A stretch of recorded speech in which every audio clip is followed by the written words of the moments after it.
Mga kababayan, ginulat na naman po ng presidential son na si Congressman Sandro Marcos ang sambayan ng Pilipino dito po sa pro-Pilipino na panukalang batas niya sa ating House of the Representatives or sa ating Kongreso. Ngayon mga kababayan, ano ba itong pinapatungkulan ko na panukalang batas ni Congressman Sandro Marcos?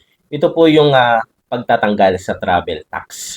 O yung mga bumabiyahe abroad dyan, yung mga nangangarap na bumiyahe abroad dyan, good news to sa inyo.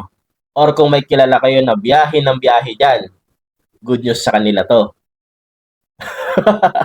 Ito mga kababayan, yung pagtatanggal sa travel tax na panukalang batas ni Congressman Sandros. Sabi po rito sa House Bill number 7443, the Travel Tax Abolition Act of 2026 ay upang maibsan ang gasto sa pagbabiyahe ng ating mga kababayan, alinsunod na rin sa karapatan sa paglalakbay na nakapaloob sa ating konstitusyon at kabilang sa mga alituntunin ng ASEAN.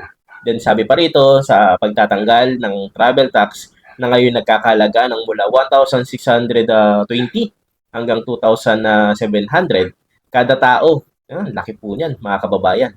Magiging mas abot kaya na sa mga Pilipino ang pagbabiyahe upang bisitahin ang ating mga mahal sa buhay, ang mag-aral, magtrabaho, at higit sa lahat, yung nangarap po na mamasyal sa ibang lugar, sa ibang bansa, di ba?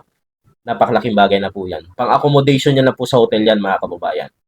And sinusigurado rin po ng panukalang batas na ito ang patuloy na pagpapalakas ng suporta sa edukasyon, turismo, at sa mayaman nating kultura sapagkat diretso ng pupunduhan ang mga ito ng ating national budget at hindi na kailangan ang gawing pabigat sa mga manlalakbay. Hinahangad po na pasiglahin ang sektor ng turismo at ang mga maraming kabuhayan na nakasalalay dito. Tama, 'di ba?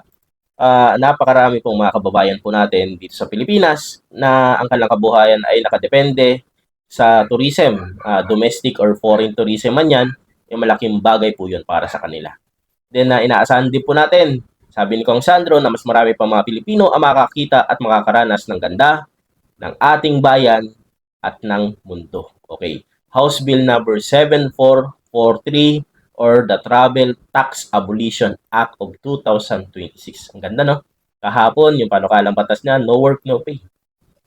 Sa mga kongresista, sa mga senador na absent sa sesyon, sa mga committee hearings, sa mga oversight functions nila, o sa iba pang mga legislative functions po nila bilang mga mambabatas. So, di ba? Napakagandang mga ganito ang mga kongresista, ganito ang mga mambabatas. Di ba?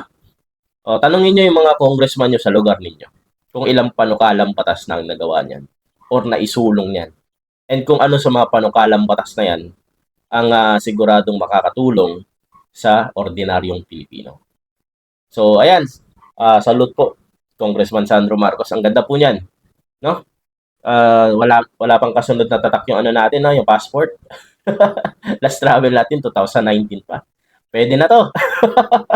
Biro lang mga kababayan. So once again, maraming salamat and God bless po sa ating lahat.